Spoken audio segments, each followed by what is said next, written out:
Happy Friday, everybody. Welcome in to the Action Network podcast presented by BetMGM. I'm your host this week, Brendan Glasheen, joined by Sean Zerillo and Billy Ward. That means our UFC betting previews are back. This is our third episode since the return. It's our first episode post Super Bowl, so we're off and running here. This train is back on the tracks, and we are smooth sailing here now for going forward in the spring into the summer. Subscribe, rate, and review, because every Friday, Sean and Billy will give out some underdogs, some props, some best bets in UFC. This week, UFC 298 at the Honda Center, a.k.a. The Pond in Anaheim, California. We'll dive into the main event, also the guys' fight of the night, and also some of their picks could also be prelim fights, so we'll find out what direction they'd like to go. We'll start with the main event, guys. 6 o'clock tomorrow night in Anaheim. Volkanovski taking on Topuria. That is the main event, featherweight title bout. Sean Zerillo looking at BetMGM, our presenting sponsor. Topuria is the slight underdog at plus 105. Volkanovski minus 125. Pick 'em fight. So do you have a side you lean to? And if not, how would you like to bet the fight? Yeah, I like Topuria here as the underdog, and specifically saying as an underdog because he did open around plus 160, but earlier in this week, this line essentially moved to a pick 'em price. More money has come back in on Volkanovski, pushing him back up to actual favoritism status and getting Topuria back at plus money. If you're able to get plus money on the Topuria side pre-fight, that is where I put my money. I also like him to win inside the distance at around plus 200, projected that prop closer to plus 160. In terms of how I think the fight plays out, most important stat here is the 8-year age differential between the pair.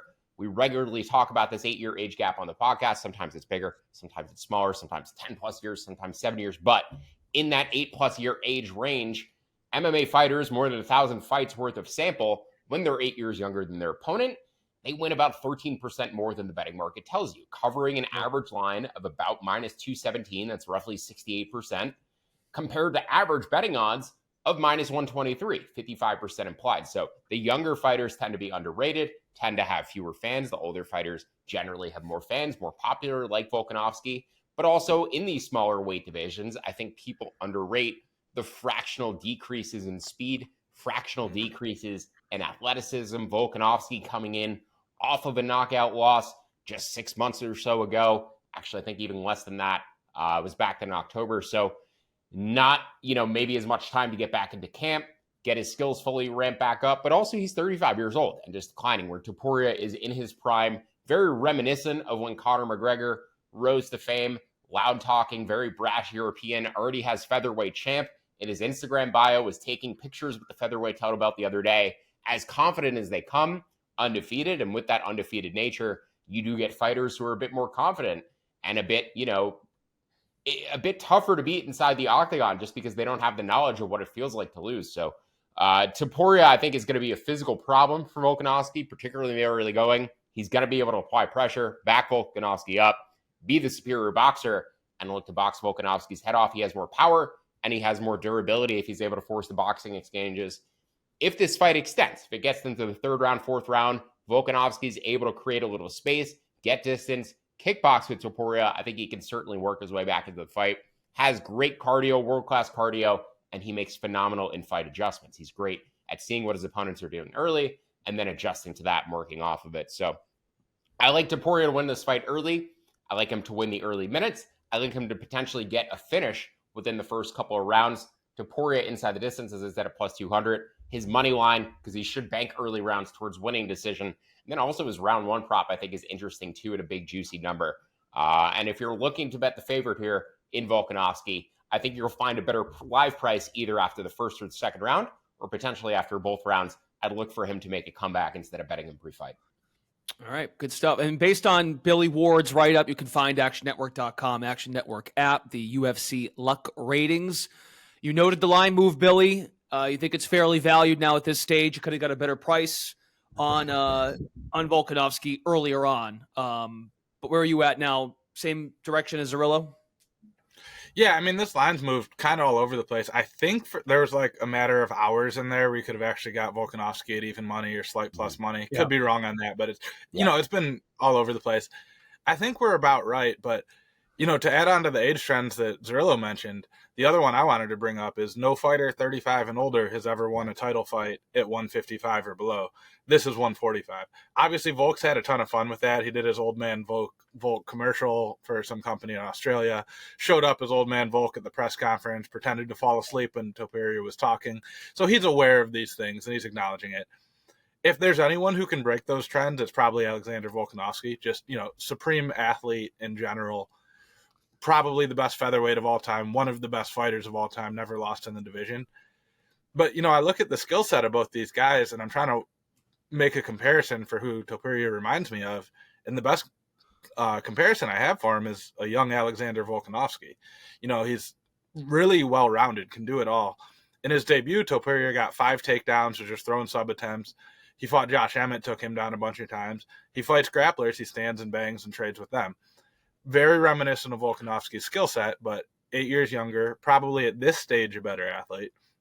I don't know if prime for prime I would say that necessarily, and then we look at his last fight. It was his first 5-round fight. The only round that anyone gave to his opponent, Josh Emmett, was the first. 2 judges gave Emmett the first. Topuria looked fine going for 25 minutes. I don't see cardio being a problem. I'm not going to say it's as strong as it is for Volkanovski, just because he hasn't really proven it. And it's easy to go 5 rounds when you're dominating a guy. It's a lot harder when you're in a back and forth war. But with that said, it's not like a major concern on the Topuria side. So I'm going to be actively rooting against my own bet here. I'm wearing my Volkamania shirt, but I've got Topuria at slight plus money. And I do like Sean's angle with the live stuff. I mentioned last week, like every bet I took, I wanted a live hedge if it became available. And that really worked out last week, and I think it's going to be a similar week, and that there's a lot of spots we can do that, including the main event. Okay.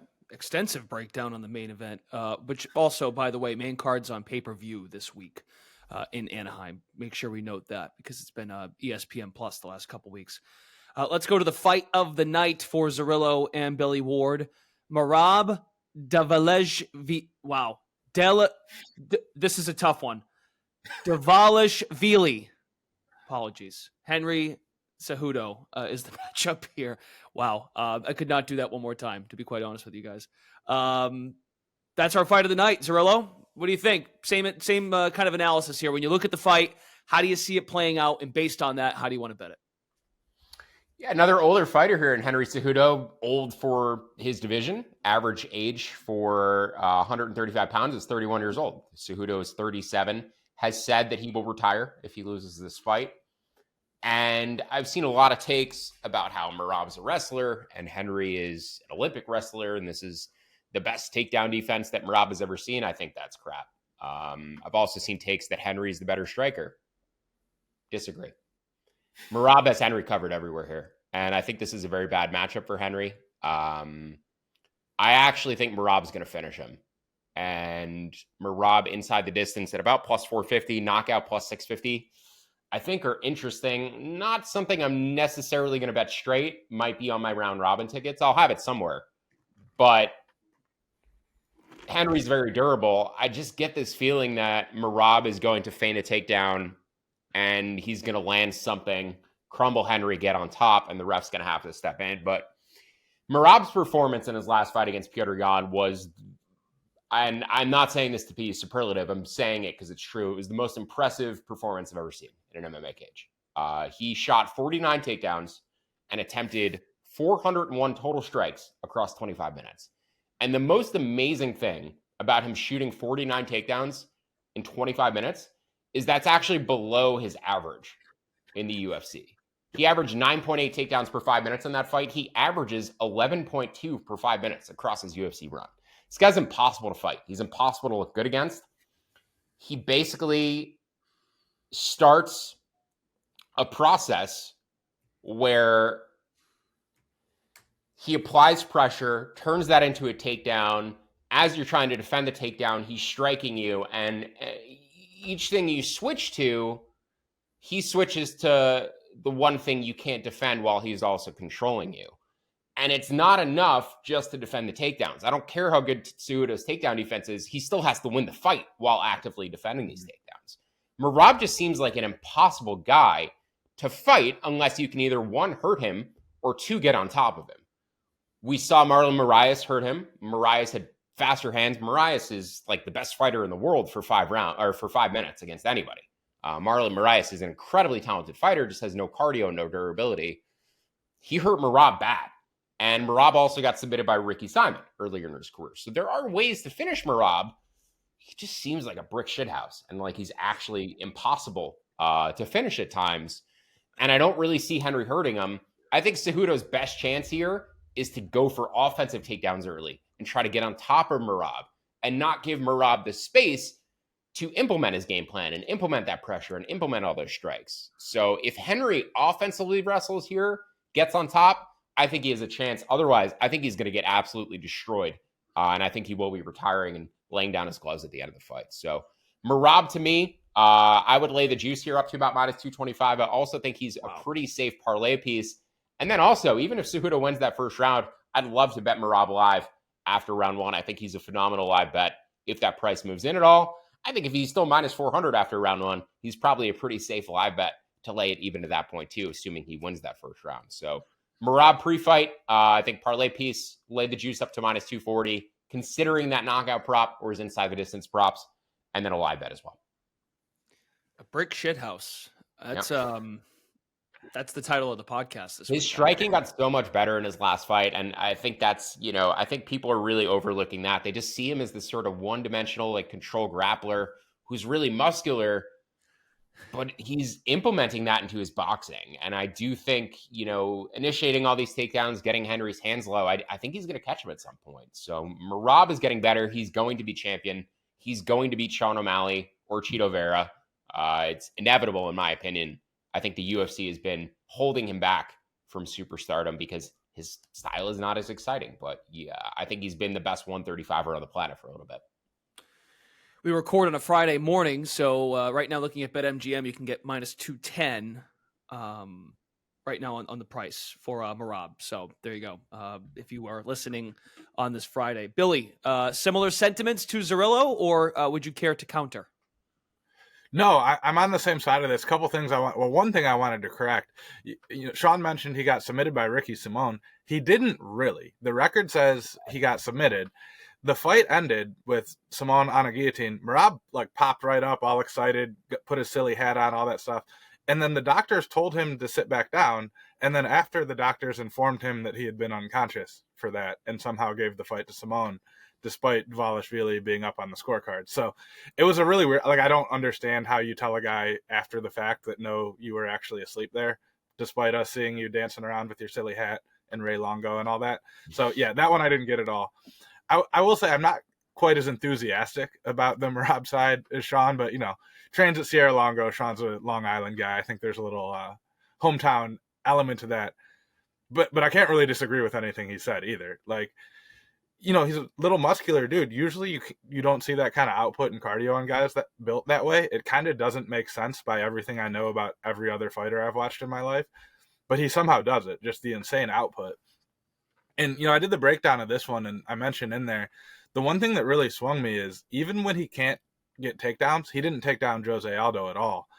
He still won that fight cleanly, and it's because of what Sean mentioned. Every break, he's a little bit quicker to punch. He's a little bit quicker to switch between wrestling and striking. So he has ways other than just the takedowns. I think he probably does get Cejudo down a few times. I think Cejudo probably gets back up without too much incident along the way. But in the process of getting back up, he's going to get hit. In the process of separating on the sprawl, Cejudo's going to get hit. In the process of stepping in and closing that distance, Cejudo's going to get hit. So even without the takedown, I think Merab finishes this. Best I saw, we saw better odds a little bit earlier in the week, but yeah, 205, 210, totally fine with it. Also like the knockout prop just because Cejudo's 37, has had one fight in the last 4 years, got taken down more times in that fight than the rest of his career combined. I could certainly see a ground and pound finish, especially deeper in this one if Cejudo just doesn't have it anymore. But my main bet is just laying the money line, and I agree, Merab is inevitable. All right. So in the main event, you guys like the slight dog, and we're going with the favorite here, Merab here for the fight of the night. What's this week look like for underdogs? UFC 298 in Anaheim, Zerillo. What do you think of the week for dogs, and who might jump out to you? Yeah, pretty strong opinions on the main card. The prelims are a lot like last week, a number of fights with limited data, limited UFC samples for a lot of the fighters. So most of my action will be geared towards this main card. But the final preliminary fight, Mackenzie Dern against Amanda Lemos, big sample of both fighters. Two fighters I typically bet against, and I don't think I've actually bet on either during their UFC run. So bit of new territory for me, placing a bet on either one of these women. But I do think we're getting a pretty good price here on Mackenzie Dern, given how this fight should play out. Dern was a minus 200 favorite in her last matchup against Jessica Andrade.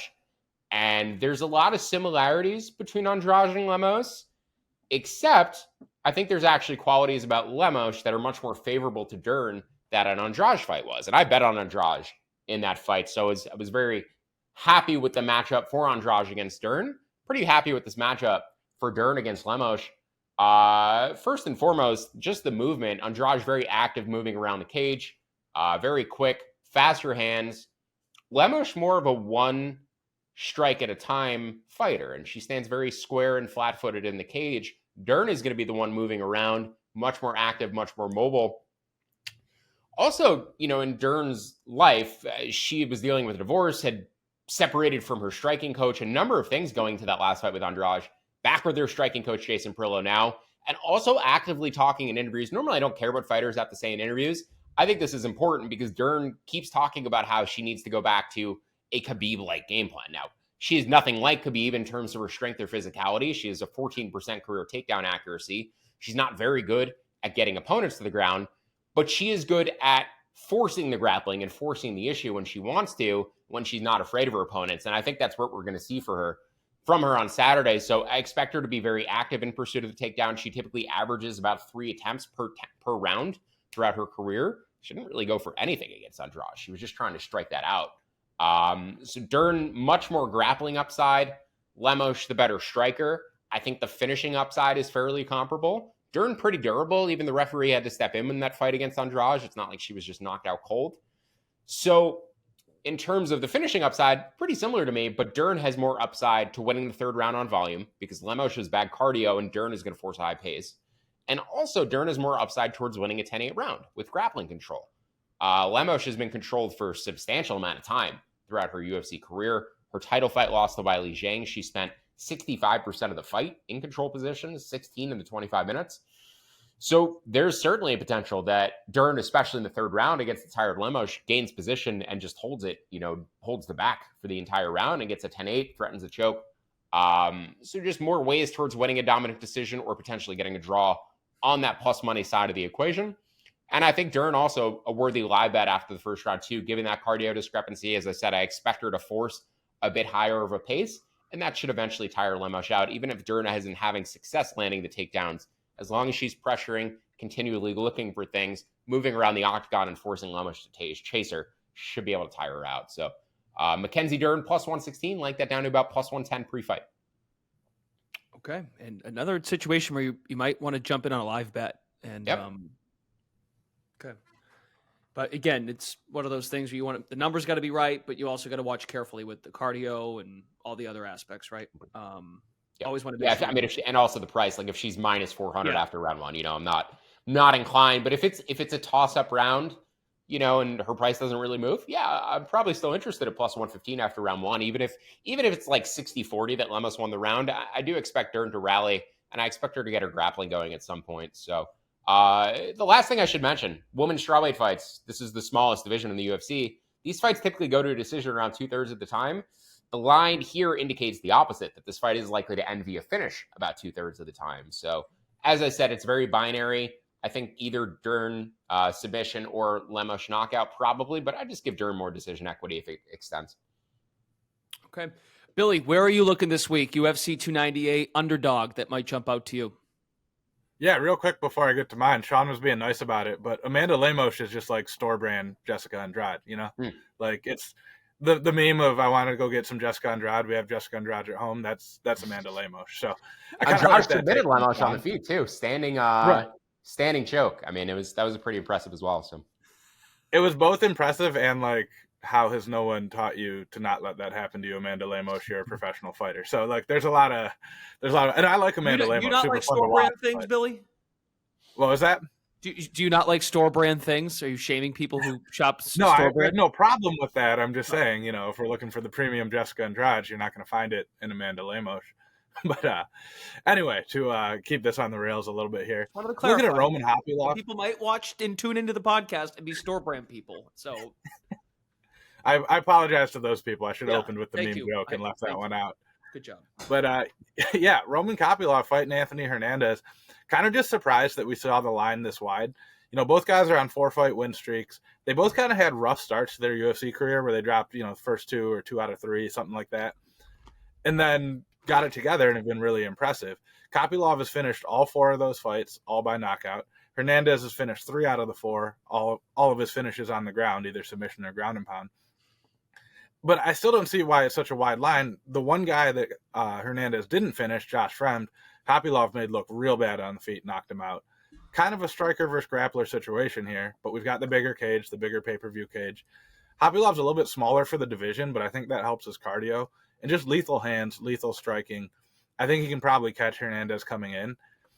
So, but I also like on top of just the money line, inside the distance at plus 330. I think he kind of has to finish Hernandez here. Hernandez is just like relentlessly coming forward. He's going to keep working for stuff. Surprisingly good cardio for a bigger guy who attempts a lot of takedowns. Fairly durable, but he hasn't fought a guy with the striking ability of Kopylov. So if you're going to play it, I was looking at knockout. The line is just so ridiculously close between knockout and inside the distance that I'll take the plus 330 or so inside the distance, about half a unit on Kopylov. And then, to ride what Sean's been saying all podcast, if we get through 2 rounds and Kopylov has looked good for 1 or 2 and we get a big price at Hernandez, come back on the hedge the other way. Yeah, I think this is a phenomenal live bet for Hernandez. And I actually like him pre-fight too. We're on the other side. We're on opposite sides of this one. If Kopylov doesn't hurt him to the body quickly, I think he's going to get drowned. And it's not the same dynamic as Merab, but Hernandez is kind of like a middleweight version of Merab or like a middleweight version of Cain Velasquez. Once he starts the process of the takedowns, you're kind of already screwed. And Kopylov, as he gets up, tends to give the back. That's not going to work. So it's the kind of thing where, yes, they're going to be at range. Yes, Kopylov has the advantage at distance, but the moment Hernandez is on him, he's going to be stuck to him. So I think Kopylov is going to have very few opportunities to strike from range. The one thing that's very much worth noting in this fight, and I think the way it goes bad for Hernandez, is he's been knocked out to the liver before. He's not like nearly as muscular of a guy as Merab. He's like a bit thinner of a grappler. He tends to be strong, but he doesn't have this like muscular physique. And Kopylov has a really nasty body kick and really good boxing where he works the body. So maybe as Hernandez is initiating a clinch exchange, Kopylov can hit him with some short shots to the body and hurt him, maybe get some separation. But as I said, once Hernandez sort of initiates the process of the grappling here, I think he's going to drown Kopylov. I like Hernandez to win in round 2 or round 3. Not the best odds on those. Typically you see like 5-1, 10-1 at worst on round 2 and round 3. For Hernandez, it's like plus 450 and plus 650, plus 750. The books sort of know what's up with this fight. I think they also expect Hernandez to finish the fight in the 2nd or 3rd round if he does do it. I also don't mind his submission prop as well. Plus 200 out there. Projected that at plus 170. But as Billy mentioned, Hernandez can finish you in multiple ways on the ground. He could get the ground and pound TKO or hunt for the submission. So, to me, Hernandez pre-fight, I parlayed him with Merab. I projected his money line closer to minus 270. If you're going to bet Kopylov, I would bet his inside the distance prop, or I'd probably bet his round 1 props. I think that's his likelier win condition. Once Hernandez starts grappling him, he's going to gas out. He's gassed out from grappling in the past. He has good takedown defense historically in the UFC. I believe it's above 90%, but he hasn't faced a guy who's going to wrestle like Hernandez is. So this is a fun fight. Good first fight of the main card. And to a degree, a similar dynamic as Merab and Cejudo. But I think Kopylov, as Billy mentioned, why he's betting a much higher finishing upside than Cejudo does against Merab. And just, a much sharper striker than Cejudo, I think. 100%. Cejudo versus Dvalishvili is kind of like, he might win the striking, probably not the wrestling. Mm-hmm. This one is like one guy is almost certainly going to win the striking. If they're striking for 15 minutes, Kopylov's the clear side, 100%. Where if Merab and Cejudo strike for 15 minutes, I'm still not sure. Yeah, absolutely. Yeah. There's a clear advantage for Kopylov. I don't know how much time he's going to get to strike. But yeah, I think his inside the distance props, if you like him, are certainly the way to go. Only other thing I wanted to mention on that, this is the first southpaw that Hernandez will have fought in the UFC, which I think is a slight, I don't know how much to put in that. We don't know, how many lefties these guys are training with, but Kopylov fights righties all the time. For Hernandez, it's the first time. And Kopylov is like super left-handed, if that makes sense to people who've done any kind of striking arts. He's always circling to the right. He's always throwing calf kicks with his lead leg and then power kicks with his back leg. He's just as left-handed as you can be, and I'm not doing a great job describing that. But final note on that: somebody once told me that in any Anthony Hernandez fight, the smart bet is the underdog, and that person was Sean Zerillo, like 3 Anthony Hernandez fights ago. Before we realized that Hernandez was a lot better than he looked in his opening few UFC appearances. Yeah, there's some Hernandez fights where, in hindsight, I probably would not have bet against him. Now that I've seen more of his skill set, seen him play out in different fights. He lost to Marcus Perez. I mean, that's wild. I think I bet Kevin Holland against him, and Kevin Holland finished him with a body shot in the first round. So, Hernandez, he's vulnerable. There's durability concerns, but if you allow him to implement his game plan, he's going to tire you out to the point where he's going to make you ineffective anyway. So, very interesting fighter. Because I said it's like the Merab game plan with less durability, and that tends to lead to some funny outcomes. I'm a fan of the disagreement. You guys rarely disagree, and there's healthy back and forth. And I can tell with more data from previous fights, you guys have more takes. That's what I've gathered as well. And Zerillo, you did say that last week when we did the episode. You were like, well, it's still a feeling out process. Got to see what these guys look like, and it's a good card this week. I've really been thinking about these fights since last Sunday. Normally I'm like getting into the fights like Wednesday, especially for these fight night cards. It's tough to get into them as much just because you're not as familiar with the fighters. There's a lot of work you have to do before you can even place bets. But these fights, I have a lot of data, a lot of notes on all of them. Don't need to go back and do as much research since I'm confident with my reads on a lot of them. But it's like bets I've been looking at since literally Sunday, and I've been planning this card out. So it's been a fun one to think about, and I'm really excited for this card. The UFC's put out a lot of crap cards lately. This is a pretty good one. Another take. There it is. All right, let's work through. I don't think that's a hot take at all. It's a take. It's adding to the plate of takes. I like it. Let's do props quickly, and then we'll do best bets because we went a little long there in the previous discussion. So go ahead, Zerillo. Yeah, Jeff Neal, Ian Gary, another fight people are really looking forward to. I put in my write-up that Jeff Neal is a popular underdog bet this week because he has the power to chin his opponents, and everybody wants to see Ian Gary get chinned. I mean, this guy he's fighting on the same card as Henry Cejudo, and he's somehow more cringeworthy. It's very impressive. So I do think Gary is going to win a boring decision here. I think people are going to be frustrated. I think Neal has the power to knock him out. I don't know if he has the ability to get inside of Gary's range and close the show. Gary's last knockout came in the Apex against Vicente Luque. He tends to have a bit more difficulty chasing opponents who are mobile than he does brawling with opponents who are going to stand in front of him. You could beat a guy like Santiago Ponzinibbio, who's going to fight in a phone booth with you. Not as much success against a guy like Wonderboy Thompson, who's going to move laterally around the cage and frustrate you and kick you a bunch. That is more so what Ian Gary is going to do here. Gary also has the grappling upside in this fight, I'd say as well. I doubt he hits takedowns, but of the two, if one is going to hit a takedown and land on top, it's likelier to be Ian Gary.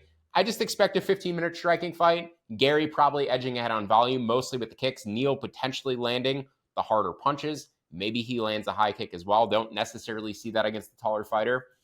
But the one concern with Gary's profile is the durability. He's undefeated. We've seen him wobble badly by Song Kanong, seen him wobble at other fights. I think he's more well-rounded than people give him credit for. You go back to his Cage Warriors career, he's mostly beating people with grappling. I think his striking has gotten so much better. And you look at the reach discrepancy, Neal actually has a reach advantage. It's not true in this fight. Gary has much longer legs and is going to be kicking him from across the octagon. So it's up to Neal to close the distance, to create pocket exchanges, and potentially knock him out. I think Gary's going to be running away from him for most of the fight. So fight to go to a decision and even money, like that to about -110. And then I just want to briefly touch on the co-main event, Robert Whittaker and Paulo Costa. Tough one to read, really tough one to read. Costa has one win in the past 4 years. This is the post-USADA era of the UFC, though. And if I had to pinpoint a fighter who is most likely to juice up, it's Paulo Costa. So don't really know what to expect here from Costa, a year and a half removed from his last octagon appearance. He didn't look good in that fight versus Luke Rockhold. That card, though, also took place in Salt Lake City. We'll talk about another Salt Lake City fighter in a minute, but everybody on those Salt Lake City cards have looked terrible. So don't really know how to measure Paulo Costa's level. I do know that Robert Whittaker's athleticism is declining. His durability is declining. After that recent performance against Strigas Duplessis, he did not look nearly as good as he used to. I actually thought he looked a little lackluster in his performance over Marvin Vettori. So I'm kind of leaning Costa KO. But if you're going to bet the Whittaker side, I'd take him by decision. Costa very durable. I'd expect them to go the full 15 minutes if Whittaker's going to win it. So co-main worth thinking about a bit more. May end up passing on the fight, but definitely an intriguing matchup. And curious to see how Paulo Costa looks physically in the cage. Okay. Billy, how about yourself? Prop that jumps out when you look at the board. He didn't know he was doing it, but Sean teed me up wonderfully with mentioning the secret juice and the steroid issue. Because I am taking Danny Barlow by knockout at plus 160. He's fighting Josh Quinlan. So Josh Quinlan gets on the Contender Series, knocks the guy out. It's overturned because Josh Quinlan gets tested for steroids. They let him in the UFC anyway. Who cares? I guess. Whatever. His first fight in the UFC, he tests positive, but not enough to get suspended. And all they do is move the fight back a week. Which, you know he tested positive. He just tested positive last week. And they're like, yeah, but it'll be fine in a week. It'll be out of his system. So that was weird. Who came up with another knockout doing that, right? Deal. Yeah, whatever. It's a week later. He's fine. So gets another knockout in that fight against Jason Witt, who isn't UFC level. Then his next fight, loses a bad decision, doesn't test positive for anything, which seems correlated at the very least. That, the one time he doesn't have anything in his system, he loses. And now he's fighting Danny Barlow, another guy came in off the Contender Series. Danny Barlow's nickname, and this is all one word, is Left Hand to God. With the two, number 2. With the number 2, yeah, right, yeah. And all he does is knock people out. Huge knockout in the Contender Series as a slight underdog. The nickname kind of says it all. He's just out there swinging them things. And if he's going to win, that's how he's going to do it. So basically, you're getting a guy who's a moderate favorite, about minus 200. You're getting him at plus 160 if you play his knockout odds. Pretty simple play for me there.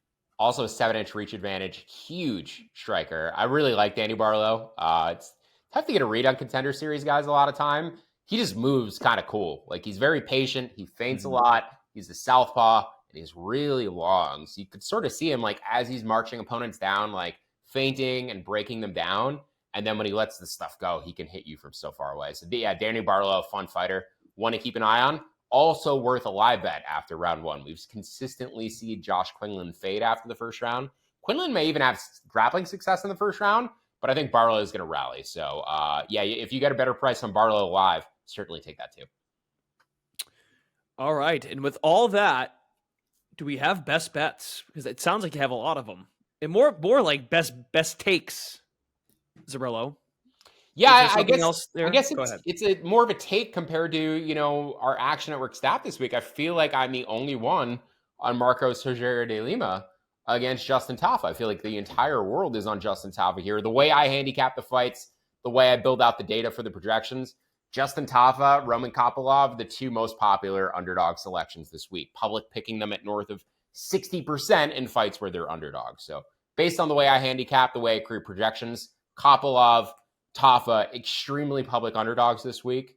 Justin Tafa has 8 fights in the UFC. He's had two takedown attempts against him. This guy's a white belt on the ground. I think there's a chance Justin Tafa is the worst grappler in the UFC, period. I think there's a chance he's the worst grappler in the UFC since the initial days of the UFC, since UFC 1. The only 2 guys who tried to even attempt a takedown against him, Carlos Felipe, who beat him by decision, controversial decision. And then Harry Hunsucker, who was already concussed and had no business even being in the UFC to begin with. Tafa's wins have come over bottom of the barrel UFC competition. All guys who have been cut. Marco Sergio de Lima has more fights in the UFC than Justin Tafa has career fights. Now, I talked about the age differential earlier with Volk Topuria, 8 years. That exists in this fight as well. It's much less concerning in the heavier weight classes than that is in the lighter weight classes. Power matters much more than speed in the heavier weight classes. But I think particularly here, as long as De Lima, who's well-trained, fights an American top team, he will stick to a game plan. As long as he doesn't get knocked down on the feet in the first 10 seconds, he's going to shoot a takedown. He's going to get Tafa down, and he's going to make him look like an absolute fool on the mat. So Marco Sergio de Lima, minus 140, I really like his submission prop at plus 600 as well. If he lands takedowns here, he's going to need one to finish it. I don't think Justin Tafa has anything on the ground. The one thing I'd be concerned about is De Lima has very good leg kicks, and he likes to strike a little bit too much sometimes. So if he's trading leg kicks with another guy who could absolutely bomb the legs too, and who also has much better hands, I don't think it's necessarily going to go well for him. But he does have upside here, to me, not only to win the fight with one takedown, but to potentially control the fight with takedowns in each round and win a very clear decision. So Marco Sergio de Lima, minus 140. Bit concerned about the cardio and durability, but the grappling upside, I mean, if he grapples, I literally think he's going to look minus 900. So Rogerio de Lima up to about minus 160 pre-fight, I think is a fine price. All right, Billy, take us home. This is a luck ratings write-up by you, and the question now, of course, is the numbers moved, right, on Maverick now to minus 200. So give us your take on that. Yeah, I said it earlier in the week, and our editor, Dan Stupp, actually pointed this out to me. He messaged me like Monday morning, what am I missing in Miranda Maverick, Andrea Lee? I will say, BetMGM has done the best job adjusting that line. If you hunt through the market, you can get still minus 185 or so. Yeah, I just don't understand why she's not a heavier favorite here. We got the age gap. She is 9 years younger than Andrea Lee. This is at 125, so a division where that definitely matters. Andrea Lee has lost 3 fights in a row. Decent competition, but she's lost 3 fights in a row and she's 35. Miranda Maverick's only losses are to all like top 5 fighters in various weight classes, and Jasmine Jasudavicius, Erin Blanchfield, and Macy Barber. Never been finished in any of those. Great grappler, can do some, submissions of her own. Andrea Lee, not really a finisher. Well, I guess I shouldn't say that. She has a couple, but not extremely dangerous on that. I just don't understand it. It feels like Maverick should be like minus 350 here. So nothing crazy. I wouldn't call it my best bet. It's kind of just the last one, but she should win this one pretty easily. I think she's going to look like a much heavier favorite by the time the cage door closes. Yeah, I think Maverick's 26, and I think she's underrated because of the quality of those 2 losses to Blanchfield and Barber. And it was a split to Macy Barber. And Blanchfield and Barber will destroy Andrea Lee, without question. So I think the Jasmine Jasudavicius loss maybe the concern, because that's a lower level of fighter, but Jasmine can land takedowns and stay on top of you. Andrea Lee does not have top control. So of these two, I think Maverick is much likelier to hold top position for extended stretches and not get a 10-8 round, because I don't think either of them are going to do enough to get a 10-8, but likelier to secure, cleaner rounds, where Lee's probably, her upside is a close decision win, split decision win. So yeah, I kind of agree. I think Maverick, a fairly clear side, probably should be a bigger favorite. Okay, I think that's it. That was a longer episode, but really good stuff from both of you. That was a good breakdown. It's one of those episodes where I'm left thinking I can't add much here because it's very succinct. And the fact Zerillo's been waiting to get some of this off his chest since Sunday is very rewarding to the audience, I think. They should be very lucky. You can find Zerillo and Billy Ward in the Action Network app. Should they add, they had a couple of live bet angles. If indeed they get there, they might add those during the fights on Saturday. So be sure to follow them both and download the free award-winning Action Network app. That is your UFC 298 betting preview here on the Action Network podcast presented by BetMGM. For Billy and Sean, Brendan Glasheen, thanks for listening and best of luck.